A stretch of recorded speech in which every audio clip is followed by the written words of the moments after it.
आप सभी लोगों को मेरा शिव वंदन, शिव सदा सहाय, जय श्री महाकाल।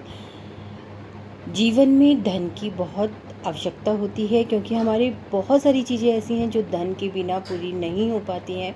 हमने अपने जीवन में, चाहे वो करियर हो, चाहे वो हमारे पारिवारिक रिश्ते हों, चाहे हमारे सामाजिक रिश्ते हों या किसी भी तरीके की हेल्थ इश्यूज़ हों, किसी भी चीज़ के लिए हमें धन की आवश्यकता ज़रूर पड़ती है। और हर कोई व्यक्ति यही चाहता है कि उसके जीवन में धन जो है उस प्रकार से धन प्रभावित होता रहे, जिस प्रकार से उसकी ज़रूरतें पूरी होती रहें, उसकी इच्छाएं पूरी होती रहें।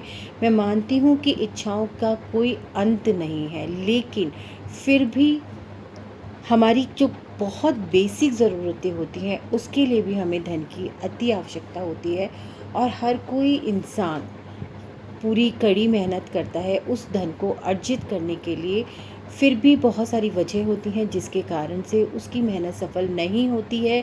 धन उस प्रकार से वो अर्जित नहीं कर पा रहा होता है या धन से संबंधित इतनी परेशानियां उसके जीवन में चल रही होती हैं कि उसके लिए जीवन भी कई बार दुर्भर हो जाता है। तो हम जैसे कि मानते ही हैं कि मैनिफेस्टेशन एक ऐसी चीज़ है जिसके द्वारा हम अगर रोज़ एक ही चीज़ पर अपना पूरा ध्यान केंद्रित करते हुए, अपनी पूरी अफर्मेशन के द्वारा, अपने पूरे एफर्ट्स के द्वारा अगर हम बार बार एक ही चीज़ को मैनिफेस्ट करते हैं, तो लॉ ऑफ अट्रैक्शन का भी ये नियम है कि वो चीज़ें हमारी डिवाइन तक जाती हैं और डिवाइन तक जाकर के 7 पावर के साथ हमें जीवन में मिलती हैं। ज़रूरी नहीं है कि आपने जिस भी चीज़ को मैनिफेस्ट किया वो आपको तुरंत वापस मिल जाए, क्योंकि आप जिस भी चीज़ को मैनिफेस्ट कर रहे हैं उसके साथ बहुत सारी चीज़ें और भी जुड़ी हुई होती हैं जिनकी पावर कितनी है, किस फ्लो में वो है, उनके अंदर कोई ब्लॉकेजेस तो नहीं है, कोई चीज़ें ऐसी तो नहीं है जो उन्हें रोक रही हैं। तो इस वजह से वो चीज़ें समय ज़रूर ले लेती हैं लेकिन पूरी ज़रूर होती हैं। ऐसे ही छोटे छोटे रिचुअल्स जो होते हैं, छोटी छोटी चीज़ें जो होती हैं, हम बहुत सारे मंत्र करते हैं, बहुत सारे अनुष्ठान करते हैं, बहुत सारे यज्ञ करते हैं। क्या है कि हमारी एक श्रद्धा है, हमारा एक विश्वास है कि वो एक ईश्वर है जो हमें हमेशा प्रोटेक्ट कर रहा है, जो हमारे जीवन को चला रहा है, जो अपना आशीर्वाद हमारे ऊपर हमेशा बनाए रखता है। उसी तरह से कुछ छोटे छोटे से रिचुअल्स होते हैं। ये रिचुअल्स जो होते हैं, हम इन रिचुअल्स के द्वारा अपनी इच्छाओं को मैनिफेस्ट करते हैं। और हम जब अपनी इच्छाओं को मैनिफेस्ट करते हैं तो इन रिचुअल के द्वारा हम पूरी तरीके से अपने एफर्ट्स जो होते हैं वो दे रहे होते हैं, पूरी तरीके से अपनी कनेक्टिविटी बनाने की कोशिश करते हैं, अपनी चीज़ों को खुल करके कहने और खुल करके समझाने की कोशिश कर रहे होते हैं। और ये हम डिवाइन के साथ अपनी एक कनेक्टिविटी बनाते हैं। हम मानते हैं कि ब्रह्मांड की जो शक्तियाँ हैं वो कहीं ना कहीं हमारे साथ हैं, हमें सुन रही हैं और हमारी इच्छाओं को पूरा भी कर रही हैं। हमारे जीवन में आने वाली समस्याओं को वो हमें पहले ही कहीं ना कहीं कुछ ना कुछ इंट्यूशंस दे देती हैं, लेकिन वो तब जबकि हम पूरी तरीके से एक कनेक्टिविटी बनाना जानते हैं। हमारी जो एक कनेक्टिविटी होती है वो ब्रह्मांड की एनर्जीज़ को सुन पा रही होती है, महसूस कर पा रही होती है। तो ऐसी स्थिति में आने वाली चीज़ों के संकेत भी हमें मिलने शुरू हो जाते हैं। इसी श्रृंखला में मैं एक छोटे छोटे से रिचुअल लेकर के आई हूँ जिसको मैनिफेस्ट करके, जिसको करके आप अपने जीवन में थोड़े थोड़े छोटे छोटे बदलाव ज़रूर ला सकते हैं। और कई बार ये छोटे छोटे बदलाव बड़े रूप में भी आ सकते हैं आपके जीवन को।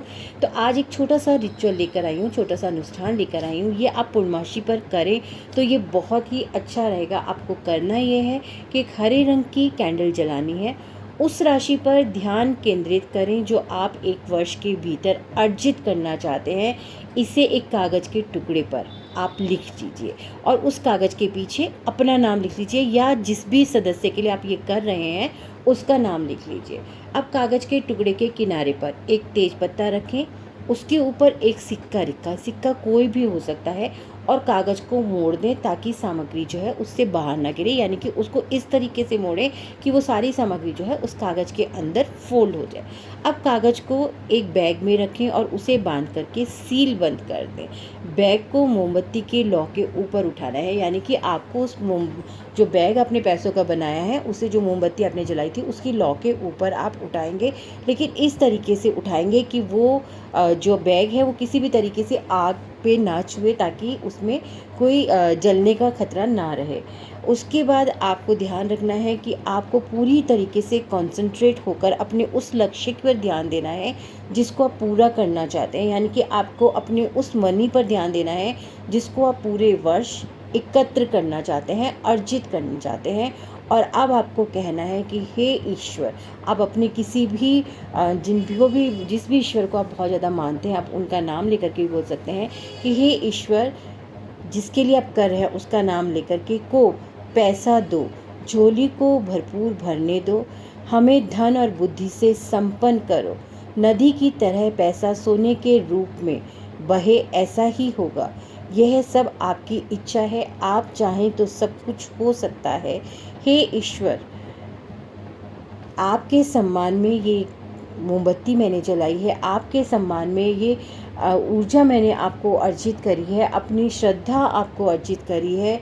आप इस का अपना आशीर्वाद दें। आप पूरी तरीके से अपनी ऊर्जाओं से हमारी इस भावनाओं को जोड़ें, हमारी इन ज़रूरतों को जोड़ें। आपसे हमारी प्रार्थना है कि अपना आशीर्वाद इस प्रकार से बनाए रखें कि पूरे वर्ष धन से संबंधित कोई भी परेशानियां हमारे जीवन में ना आए, धन का फ्लो हमारे जीवन में बढ़ता चला जाए और जिन भी ज़रूरतों के लिए हमें धन चाहिए है वो धन हम आराम से अर्जित कर सकें। हमारे जीवन में किसी भी प्रकार का धन से संबंधित ऐसा कोई कष्ट ना हो जिससे निकलना, जिससे उबरना हमारे लिए बहुत ज़्यादा मुश्किल हो जाए। अपना आशीर्वाद मुझे, मेरे पूरे परिवार को दीजिए।